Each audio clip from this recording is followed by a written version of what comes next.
Hey guys, Scott here. Today we're going to talk about the history of Haddonfield and how the current version of Haddonfield is problematic still for a number of reasons.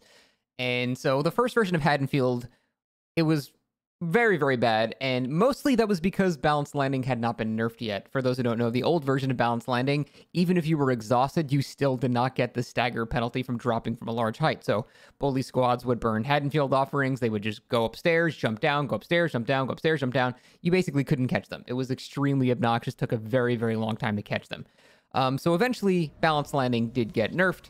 And then we had another version of Haddonfield, but this version of Haddonfield had the infamous Haddonfield fence problem, where on the outskirts of all the houses, for example, right here, instead of this being vine walls now, it would be a very low fence that could extend all the way down to the absolute end of the house. So a survivor could sit right on the other end of this wall and just look at you, and you couldn't do anything about it. You'd have to run around this entire setup, at which point the survivor's long gone, and that was absolutely terrible as well. And now we have the current version of Haddonfield, which looks really pretty, but there are numerous problems with it. First off, a completely vain, semantic, stupid, non-game related issue. What is the size of this street? This is like an 8-lane highway. This is a small neighborhood. Why is this so...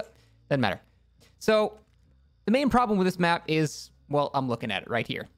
The map gives you a 3-gen by default. The killers don't have to do anything. So, this new version of Haddonfield is extremely killer-sided. And I know if you've played Killer on this map, you might go, what are you talking about? This is not an extremely killer-sided map, even slightly. And that's probably because you're not holding the 3-gen. You're being a nice killer and going around chasing people. So here's the main issue.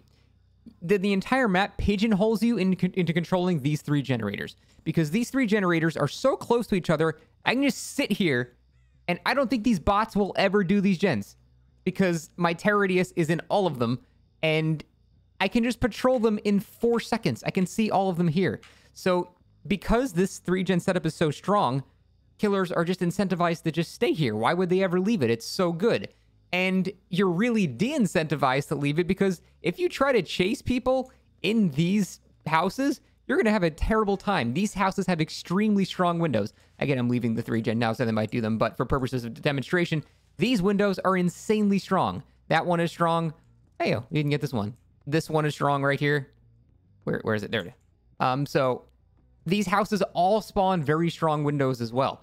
And especially if you're running from the other side, like if you're coming from that side, this window is ridiculous. So every single one of these houses has extremely strong windows, which means if you're being a nice killer and you're not trying to be kind of boring and just hold a 3-gen for 15 minutes, you get penalized.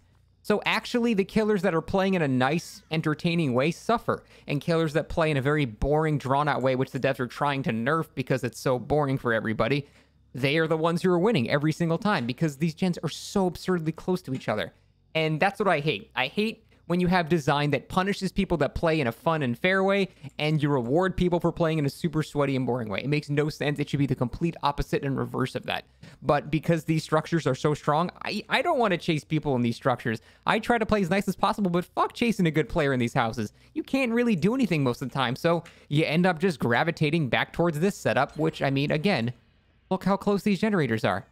If I have Jolt or anything, every time I down someone, I'm just blowing up every generator. If I have a Scourge Hook here with one of these hooks here, every time I down someone in the 3-gen, I'm just cycling my pain resonance, although I guess that won't be an issue for much longer.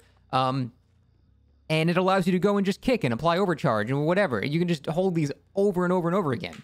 Now, the interesting part is, in the next patch, a lot of these gen kick perks are actually being nerfed, which means the prevalence of 3-gens will go down, which means the strength of holding this will actually go down as well. So now I'm kind of curious if we should do anything about this or wait to see how the meta shifts first before changing this. Because in the current state of the game, one of these things needs to go. One of these gens needs to be like put over there or something.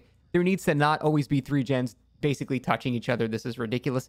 At the very least, what I would do, even if they do nerf the 3-gen perks, which it seems like they're going to, either remove this generator or remove this generator. Put that somewhere else. Look at this giant dead zone of like nothing over here. Just make one of these generators not here, and then at the very least, there's not a free 3-gen given to every single killer.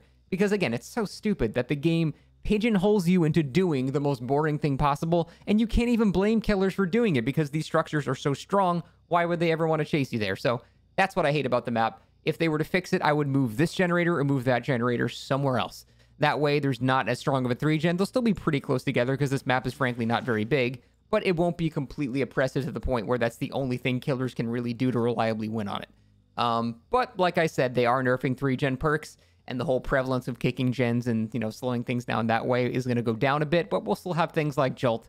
So I don't know. I guess we'll see. I guess we'll hold off decision making until we see how the next meta actually is. But yeah, right here, what we're looking at, this is the main reason the new Haddonfield sucks. It's extremely killer-sided if the killer wants to hold it, and yet it's extremely survivor-sided if they don't hold the 3-gen. And that's it. That's bad design. That's it. Thanks for watching. See ya.